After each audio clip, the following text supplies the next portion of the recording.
Good afternoon. My name is Rosina Jiwani and I'm here with What's Up Kansas City. And I have the pleasure today of talking to Miss Carol Graves. And Miss Graves, you currently work with the Kansas City School District as a special ed teacher. That's correct. And how many years have you been doing that? I started in 1999-2000 year. Oh wow, okay. 2000 school year. Okay, great. And as per my understanding, I see that you are currently involved in a Batterers Intervention Program through the Municipal Court. Yes. It's a very unique program. In 1997, I worked as a court advocate for a local battered women's shelter group. And they got a 3-year grant, and part of that grant was to work with batterers who came through the court system. And so I happened to be a court advocate, and so my job was to refer these people, both men and women, to intervention programs. Wow, and I'm glad you mentioned that, men and women, because there's sort of, this bias that it's usually just the males that are... We do have women. There are women batterers. Okay. Now, how did you get involved in that? I mean, you mentioned your role as sort of an advocate for the victim. Right. And so how did that flip on to being an advocate for the batterer? This is a very interesting story. After court, and we have our court in Judge Leonard Hughes' court, E-Court. After court, and I was very close friends with the people who worked for the victims. And one day after court, I was talking to a particular person, and she said, Carol, why don't you try to see if you can get something started, some kind of program started within the court. And so in 1997, I was about 4 of us, we went to what Municipal Court calls a court and bank, and that's all the municipal court judges, it's 7 of them, and we presented this Batterers Intervention Program.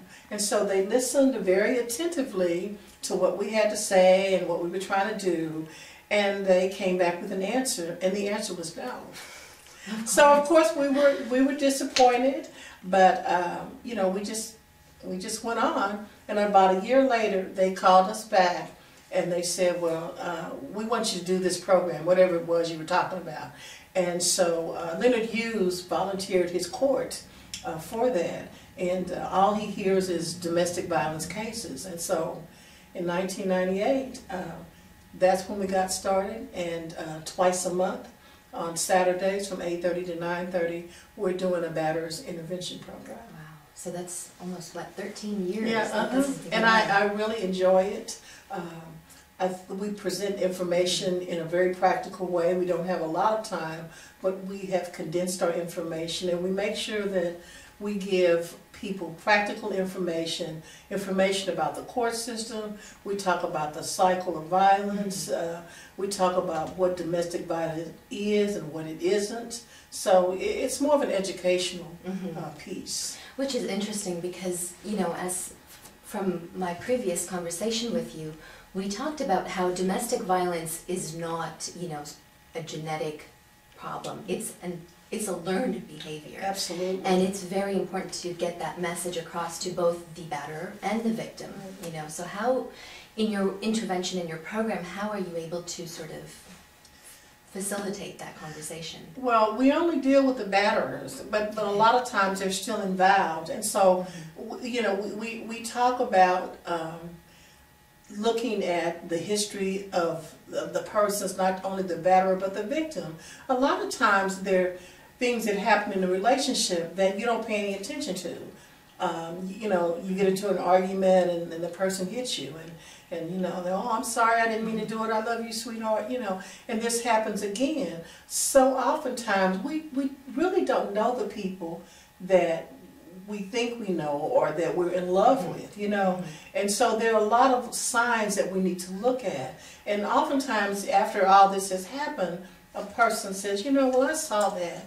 I saw that behavior, but I didn't pay any attention to it. And so you really have to pay attention to that. And then I think the other thing is you have to really get to know your partner.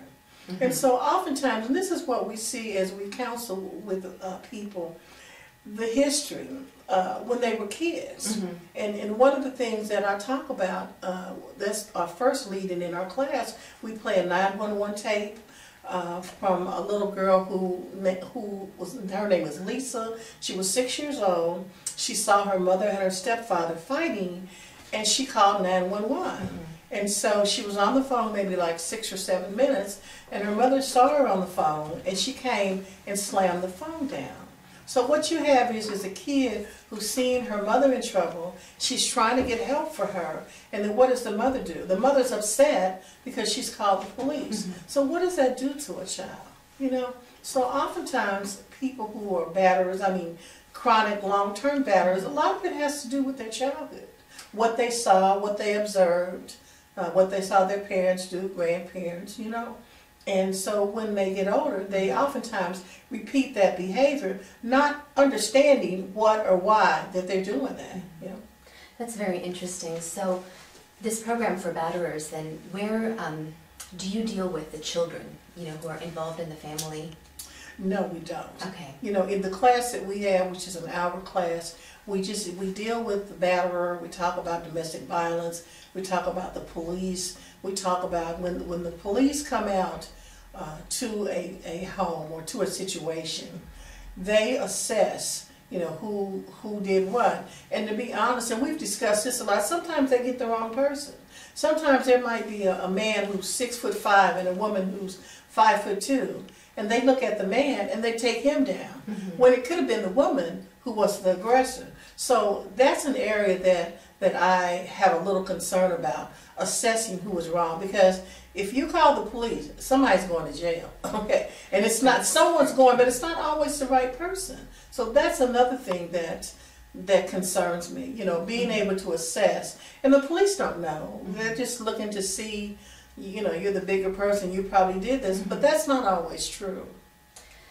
That's very, very interesting. Yeah. So this program that, you know, you have for the batterers, when, you know, Judge Leonard Hughes sort of has a person, you know, who's sort of accused of being, you know, a batterer or in domestic violence cases, how do they get referred to this program? Well, this is what happens. The first time they come to court, the judge will hear their case. And sometimes he just feels that they need to go to the intervention program. When people come to our program, they're not guilty of a crime. They've been accused. So many times he feels that if they come to this particular class, you know, then maybe they can begin to see some things, understand some things. Now that doesn't mean that everybody that comes to our class doesn't end up going to jail. That's an assessment that he makes. But for the most part, many people that come to our class, you know, it's an intervention for them. It could have been a first-time offense, and so he thinks that they would benefit from coming to the class. So it's not in lieu of sentencing, it's just an alternative in terms of maybe this may be a better option. Right, yeah. And if it's not, then go ahead with the proceedings. That's very interesting. Now, how have you had any difficulties throughout the years with this program? Because it's a very different perspective. You always hear of cases or, you know, shelters that are geared towards women, towards the victims, so. Well, I think there was an article in the Kansas City Call this week that talked about, it wasn't Kansas City, but it talked about what happens to the batterer, you know, what services that are available for the batterer.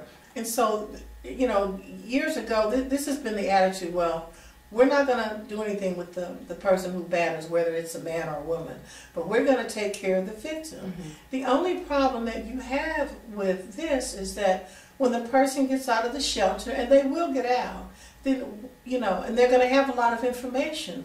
But what happens if they go back to that person or get involved with another person who is a batterer also, and then they have kids sometimes, and so the cycle goes all over again.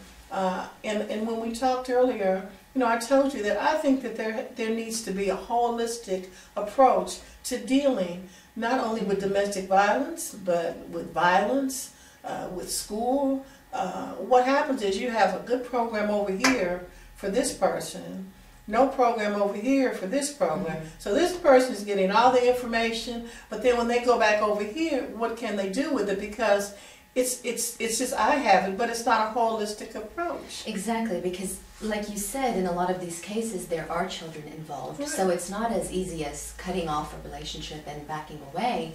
You're tied to this person for X amount of years, you know, until your child is grown, and so you need to have that holistic approach so that the family can work together towards some kind of compromise. Absolutely, and I think the children, I call them the silent voice, because when a child is growing up and they see a lot of violence, they just look and look and look, but they take something in, you know. And as a school teacher, you know, I see a lot of kids who are angry. I can remember when I was a kid, I was never angry. It's only when I became an adult. I was a very happy kid, but many of our kids are very angry. And that's because of what they see going on in the home, what they see on television, the kind of music they listen to, and they bring that to school. And they have never been counseled with, they have never been in a program, so they're just going to act out what they, you know, what they see. And how much, I mean, you know, in terms of the economic sort of influence, the economy, the recession, how much of that do you think is related to maybe an upsurge in domestic violence cases? Have you seen a difference in the last 10 years? I think when people think about domestic violence, they might think of low economic, but we can look at the situation with the Chiefs player, and so it doesn't discriminate, you know. And I think that that's a fallacy, one of many fallacies that we have. It's out of control behavior. It's anger situations that could have happened, unresolved anger, things that you're not able to work out, you know, in a positive way. So I think it goes further beyond economics. It really does, and as well as race as well. It's a real serious problem. It really is. And, you know, with the program, do you find yourself making a difference? You know, I think I do. I think when we have our class, what we do, we always let people know that we always stay after class. And I believe, for the most part, if you give practical information, you know, understandable information, and respond to the concerns of the people in your class, I think they get it for the most part. I see. Well, you know, in all of this, I think the underlying theme is equality. Right. Equality in treatment, equality in intervention, equality in terms of, you know, your life experiences, feeling like you have the sense of being justice, you know, justified in your behavior and your actions. And of course your program deals with a lot of that. Yeah. And equality for all people involved. Okay? For all people involved. A holistic approach. Well, I think you're doing some wonderful work. And do you have a vision from where you want to go from this, you know, one-day program that you have?